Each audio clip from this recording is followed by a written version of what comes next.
Okay, Assalamualaikum. Reactions of haloalkenes.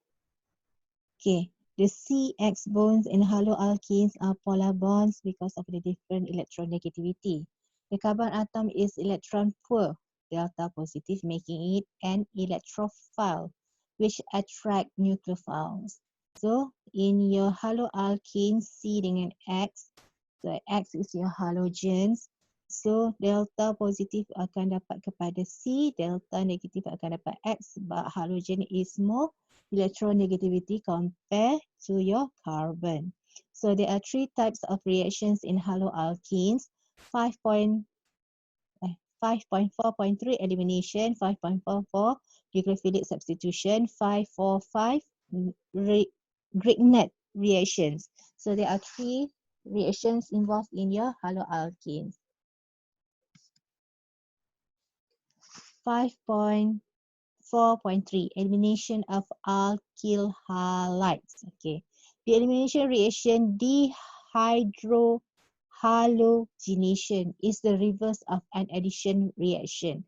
So kalau addition reaction double bond jadi haloalkene. Addition kamu masukkan ni kan. Ni sekarang daripada halo nak patah balik jadi alkene. Okay. Alkyl halides convert to alkenes. Adjacent H and X, ni adjacent H and X are removed to produce a double bond and alkene. So H dengan X akan dibuang, double bond akan bentuk kat sini tengah-tengah.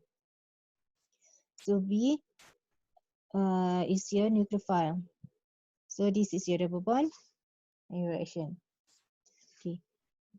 Base OH lah, base alkali kan. Extract a hydrogen from a carbon adjacent to a carbon bearing hydrogen atom. So H ni akan ditarik oleh base. Okay. Followed by the elimination of halogen atom. Ini akan ditarik oleh base, ini akan dikeluarkan sekali untuk mendouble bondkan tengah-tengah. Since the beta hydrogen is lost in this reaction, ni beta hydrogen is lost. Okay. First, ini akan ditarik oleh base. Okay. So bila ini dah hilang, ini akan kurang apa tu? Elektron. So bila ini pun hilang, so double bond akan bentuk kat situ. So kenapa yang ni dipanggil alpha, ni beta? Okay. Katakanlah these are two carbons molecule kan. So alpha ialah dekat functional group yang attach kepada carbon tu. So this will call a carbon alpha, ini akan cakap carbon beta. Katakanlah dia ada carbon lagi kat sini, ada carbon lagi kat sini, carbon kat sini lagi. So this starting from your functional group ni. For in this case, this is a haloalkane. So haloalkane, halogen yang attach directly to the carbon will call a alpha. Lepas tu jiran sebelah dia akan panggil beta. Lepas ni akan panggil theta, ni akan panggil gamma. Sekali bagi itulah simbol-simbol Greek symbols tu. So kita tahu jarak dia berapa jauh carbon tu daripada functional group tu. So in this case is only adjacent carbon saja. So carbon yang attach directly to the halogen is called alpha. Sebelah dia dipanggil beta. So dia cakap since the beta hydrogen is lost in this reaction, thus it is called a beta elimination. Sebab hydrogen ni akan hilang dalam reaction untuk membentuk double bond. So the beta hydrogen is attached to the beta carbon. The functional group is attached to the alpha. So starting daripada functional group untuk dikira alpha, beta, theta tu semua. Okay, mechanism dia of beta elimination because the carbon hydrogen from the carbon beta is been eliminated. Base can be prepared by dissolving sodium hydroxide ataupun potassium hydroxide in alcohol, methanol, ethanol and so on. Bond formation, pi bond. So you are making an alkene and breaking bonds. So you want to break this bond and this bond. Breaking of CH bond dengan CX alpha bond, which is your single bond, takes place simultaneously. So ini putus terus bentuk alkene. Okay. Example. When bromoethane is heated with a solution of sodium hydroxide in ethanol under reflux, reflux is a process. Elimination of HBr occurs and ethene is produced. Okay, so contohnya mekanisme ni. Kan dia cakap awal-awal, base extract hydrogen from carbon. So this is your base. This is your base. Base ni akan tarik hydrogen keluar daripada haloalkane ni. Dan masa yang sama, elektron dia akan dibagi dekat sini. Waktu yang sama ini pun potong, elektron ni akan dibawa lari. Itu kenapa dia dapat kat sini negatif. So both of the line kat sini, shared electrons tu akan dibawa oleh bromine, yang bonding hydrogen ni akan di double bondkan kat situ. So you from haloalkane you converted it into an alkene. Okay, these reagents are used to eliminate alkyl halide, preparation of base by reacting alcohols with sodium hydroxide dengan potassium. Okay, so methanol jumpa dengan calcium hydroxide, so it will convert into a potassium methoxide, sodium ethoxide, potassium third butoxide. So these are the reagents needed in order for you to extract the first hydrogen, base tu untuk extract hydrogen beta hydrogen. Okay, for this example, bromo kamu berada di hujung sekali. So you will only have one beta hydrogen kat sini. This is your beta hydrogen. This is your alpha hydrogen. Sebab dia directly pada C, sini ialah alpha, sini ialah C beta. Kan? Okay. Okay. So you will only have one beta kat sini. Sebab ni paling hujung. So what if bromo kamu berada di tengah-tengah? So on the right side and the left side both have a beta carbon, which eventually will have a beta hydrogen. So contohnya ni, 2-bromobutane has 2 beta hydrogen. So this is your alpha. This will become your beta. This is also a beta. So you have 2 betas here. So mana satu hydrogen yang akan dibuang? Sama ada dia akan bentuk double bond kat sini ataupun double bond dekat sini. Boleh wujud. So which one will get the product? Okay. Dia akan ikut syarat Side-Zeff pula. Side-Zeff rule. Dehydrohalogenation of an alkyl halide is a selective in respect to its direction. Elimination into bromobutane leads to the double bond between C2 and C3. Okay, contohnya ini. So ni akan dapat karbon 1, karbon 2, 3, 4. Okay. So dia cakap elimination of 2-bromobutane. So 2-bromobutane ni akan dibuang, confirm akan dibuang. Leads to the double bond between C2 and 3. C2 and 3, double bond boleh bentuk kat sini. More than C1 dan C2. Okay. Ini akan lebih preferred compared to this one. Kenapa? Okay. 1-butane is a minor sebab it's not preferred. 2-butane is more preferable as a major product. Why? Okay, a reaction is regioselective when it yield, dia cakap regio. Okay, yield predominantly one constitutional isomer when more than one is possible. Okay, original form Side-Zeff rule stated that alkene formed in greatest amount is the one that correspond to removal of hydrogen from the beta carbon having the fewest hydrogen. Hydrogen yang akan dibuang ialah milik karbon yang kurang hydrogen. Okay, kita tengok contoh sini. Hydrogen kat karbon yang ketiga, which is your beta carbon lah. Both kat sini ialah beta carbon kan. Ni beta, ini ialah alpha. Alpha carbon. So this beta have 2 hydrogen. Beta yang kat kanan ada 3 hydrogen. So Saitzef cakap hidrogen yang kurang carbon yang kurang hidrogen will be eliminated. So that's why your carbon 3 will eliminate the hydrogen dengan Br. That's why double bond akan more favored here at carbon 2, which make 2 butene as the major. Okay. Reconsider the regioselectivity of beta elimination reactions. Saitzef restated that the product formed with the most highly substituted alkane will predominate. Ataupun satu lagi, macam ingat Markovnikov rules. Apa Markovnikov rules cakap? Dia cakap rich get richer. Markovnikov tu macam mana reaction dia? Tak ingat dah kan korang? C double bond C, H, H, H, H. Okay. Campur dengan HX. So dia akan dapat apa? So dia akan dapat, oh ni tak boleh buat contoh lah. Contohnya CH3 kat sini. Masuk lagi CH2, CH3. Okay, contohnya ni. So H ni, Markovnikov cakap apa? CH3 kat sini.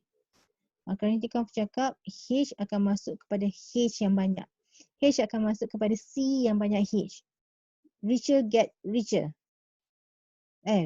Rich gets richer. So dia dah lah banyak H. Tambah lagi H dekat dia. Okay. So H ni akan masuk ke carbon sini. X akan masuk ke carbon yang satu lagi lah. Okay. So sama juga. Sama ada kamu nak guna term hydrogen masuk kepada hydrogen yang lebih banyak. Ataupun X akan masuk kepada C yang banyak alkyl group. So contoh yang kat sini, carbon kat sini tak ada alkyl group pun. Carbon yang kat sini ada satu alkyl group. So X akan masuk kepada carbon yang banyak alkyl group. Markovnikov cakap. So the same goes with the Saitzef.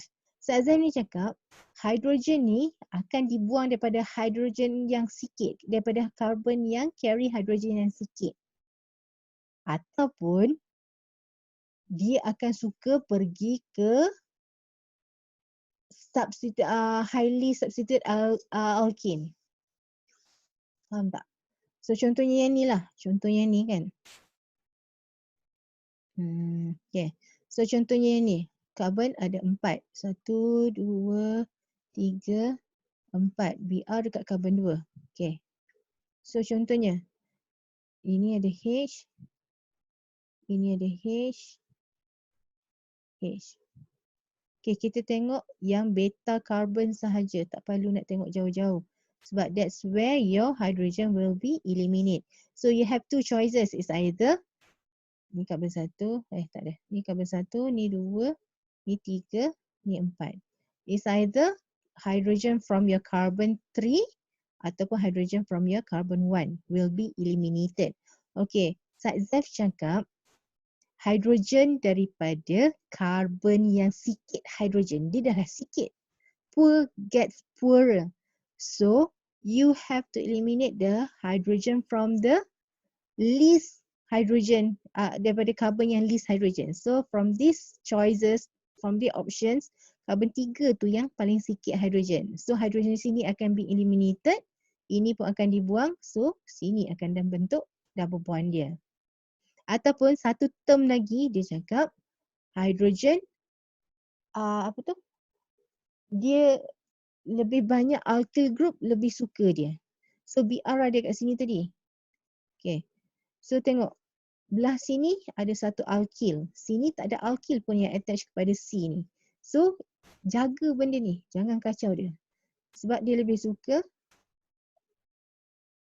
more substituted alkyl group. So ini jangan kacau hydrogen dia sebab kalau kamu kacau dia tak jadi alkyl dah. So kena kacau yang tak ada alkyl kat situ. So in a way you have to eliminate this hydrogen in order for you to remain this alkyl group. So poor gets poorer. So lebih banyak alkyl group, lebih bagus dia punya compound tu, lebih stable. Okay, so contohnya ini. 1 chloro, 2 methyl cyclohexane. Okay. nak buat elimination. So this is your choice. Means confirm akan dibuang. So choice dia sama ada karbon 1, karbon 2, karbon 3. Okay. Choice kamu first. Okay. Saizam cakap buang hidrogen yang karbon sikit. Yang sikit hidrogen. So karbon 1 dengan karbon 3 ini yang sikit hidrogen yang attach kat dia. So ini akan dibuang. So bila ni buang, ni akan double bond kat dia. That's why you have a double bond here as a major product. Kalau kamu buang hidrogen dekat sini pun boleh. Karbon 1 ada 2 hidrogen, karbon 3 ada 1 hidrogen. So if you want to eliminate this hydrogen, so kamu dah mengkhianati, dah tak ikut syarat dia. Saizam cakap kena buang hidrogen daripada karbon yang kurang hidrogen, tapi sekarang kamu nak buang hidrogen yang banyak hidrogen. Karbon yang banyak hidrogen. So you're making it reverse daripada syarat tu. So you're making a minor product instead. Okay, stereoselectivity of beta elimination. Okay, a stereoselective reaction is one in which elimination of alkyl halides can yield 2 or more stereoisomeric products, but gives only one of them in greater amounts than any other. Okay, stereoisomic tu apa? Stereoisomer, which means it can make trans atau cis product. Okay, so contohnya kat sini. Br confirm akan buang. So beta dia sama ada yang ni atau ini. Hidrogen mana satu yang akan be eliminated. Okay, kalau kamu tengok dua-dua side yang beta ni, dua-dua ada 2 hidrogen. So dua-dua ada possibility untuk menjadi double bond either kat sini ataupun either dekat sini. So which will be eliminated more stable to be eliminated. So kalau kamu tengok pun, even if you want to eliminate the left hydrogen, it will become 2-pentene kan? 2-pentene sebab double bond ada kat situ. So kiraan kita bermula karbon 1 kat sini. Kalau kamu nak eliminate one of the hydrogen here, still juga dia akan jadi 2-pentene. Sebab pengiraan tu bermula daripada karbon kat sini. So both ways pun, if you want to eliminate either one of the hydrogen, it's still the main product will become 2-pentene. So it doesn't have much different in term of naming. But the thing is, but dia cakap stereo product, stereoisomer product. So you have to make it into a cis and trans punya product. So in this process, beta elimination, a trans is more preferable compared to a cis. So you have to make it into a trans position for it to make a major product. So jadi kalau trans, kita dah tahu dia akan jadi 2-pentene 2-bromo. 2-pentene 2-bromo pula, sorry. Dia akan jadi 2-pentene kan. So 2-pentene CH3 CH, sini double bond CH, ini akan jadi CH juga CH, ini akan jadi CH3. Okay. So macam mana kamu nak cis transkan dia? So kalau cis, okay, ni je lah, kekalkan ni 3 ni. Kekalkan sebagai base dia C. So sini akan jadi CH2, CH3. Okay, ini akan jadi H. Kita nak jadikan dia trans. Ni H ni kat sini. Ni kat sini. Ini kita nak jadikan dia trans. So H kena ada kat sini. Ini CH3. So this will be your major product because trans is more stable compared to cis in a beta elimination process. Okay, do your checkpoint. Thank you.